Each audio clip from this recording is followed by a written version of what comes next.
இந்த இடத்துல என்ன விஷயம்னா, மன்னரை பார்த்தீங்க மேலோட்டமாக பார்த்தீங்கன்னா மன்னரை நிர்பந்தப்படுத்தி இஸ்லாத்துக்கு வர வைக்கிற மாதிரி இருக்கும். இது அப்படி நிர்பந்தப்படுத்தி இஸ்லாத்துக்கு வர வைக்கிறது இல்லை, நிர்பந்தப்படுத்தி நல்லது செய்ய வைக்கிறது. இங்கே மக்களுக்கு பார்த்தீங்கன்னா மிகப்பெரிய ரிலீஃப் கிடைக்கும். ஏன்னா இவர்கள் இந்த மன்னர்கள் எல்லாருமே பார்த்தீங்கன்னா மக்களுடைய வரி பணத்தை எடுத்து அநியாயமாக ஆட்டம் போடுவாங்க, அநியாயமாக அந்த கேளிக்கையில் ஈடுபடுவாங்க, அவங்களுக்கு வேண்டப்பட்டவங்களுக்கு அந்த செல்வங்களை வாரி வாரி வழங்குவாங்க. இப்படிப்பட்ட ஒரு அநியாயமான ஆட்சி நடந்துட்டு இருக்கும். கீழே இருக்கிறவன் ஏற்கனவே புழுங்கிட்டு இருப்பான், இந்த அநியாயத்துக்கு ஒரு முடிவே இல்லையா அப்படின்னு சொல்லி. இதுக்கு உச்சகட்ட உதாரணம் தான் யாரு? ஃபிரௌன். அப்போ அந்த மாதிரி ஒவ்வொரு மன்னரும் ஃபிரௌனாகத்தான் நாங்கள் எல்லா பூமியிலும் வாழ்ந்துட்டு இருக்கோம். இன்றைக்கும் நம்ம பார்க்குறோமா இல்லையா? ஏழைகளுக்கு பாருங்க சலுகைகள் தரப்படுறதே இல்லை. இன்னைக்கு ஏழை இன்னைக்கு ஒரு டியூ வாங்கினானா அவனுக்கு என்ன, அவன் எந்த ஒரு இஎம்ஐ இப்போ 3 மாதம் லாக்டவுன் இருக்குது, யாருக்காவது இஎம்ஐயில் சலுகை காட்டப்படுதா?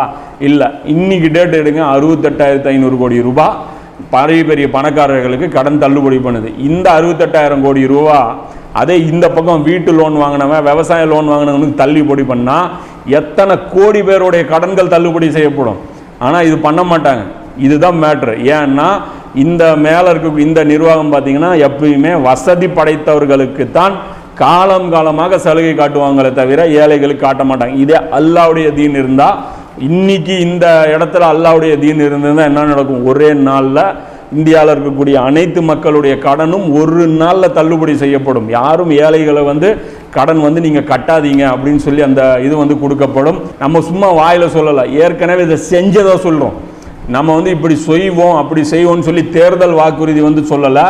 நபிசுல்லா சொல்ல முடிய வாழ்க்கையை பாருங்க, அங்கே என்ன நடந்துச்சுன்னு பாருங்க, அந்த ரூலிங் எப்படி இருந்ததுன்னு பாருங்க. இன்னைக்கும் உலகம் பாராட்டக்கூடியது என்னன்னு பார்த்தீங்கன்னா, இது மாதிரி ஒரு மக்கள் நல அரசாங்கம் இந்த பூமி பார்த்ததே கிடையாது. வரலாற்றில் இப்படி ஒரு நிகழ்வு நடந்தது கிடையாது. நபி ஸல்லல்லாஹு அலைஹி வஸல்லம் அவர்களும் அபூபக்கர், உமர், உஸ்மான், அலி இந்த 4 கலீஃபாக்களுடைய ஆட்சி வரைக்குமான அந்த பொற்காலம் வேறு மனித உலகம் சந்தித்திராதது அப்படிங்கிறத இங்கே எல்லாருமே சொல்லக்கூடிய. அதுக்கப்புறம் வந்ததுக்கப்புறம் தான் நமக்கு கெட்ட பேர் ஸ்டார்ட் ஆச்சு. அதுதான் இந்த தொடரை நம்ம சொல்ல வரோம். அப்போ அதுக்கு அடுத்த வந்தக்கூடிய அந்த மன்னர்கள் அவர்கள் செஞ்ச அந்த செயல்கள் எல்லாமே இஸ்லாத்துக்கு மிகப்பெரிய ஒரு கெட்ட பேர் ஏற்படுத்தி கொடுத்ததுனால நாம் இன்னைக்கு மக்கள் மத்தியில் இந்த தாவா செய்வதற்கு அருகதை இல்லாதவர்களாக நம்ம ஆயிட்டோம்.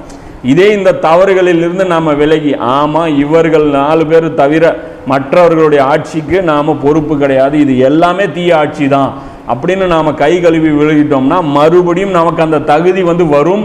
அது வரைக்கும் நமக்கு சத்திய இஸ்லாத்தை நோக்கி அழைப்பதற்குண்டான அந்த தகுதி இல்லை, வராது அப்படிங்கிறதும் இந்த இடத்துல நம்ம புரிஞ்சுக்கணும்.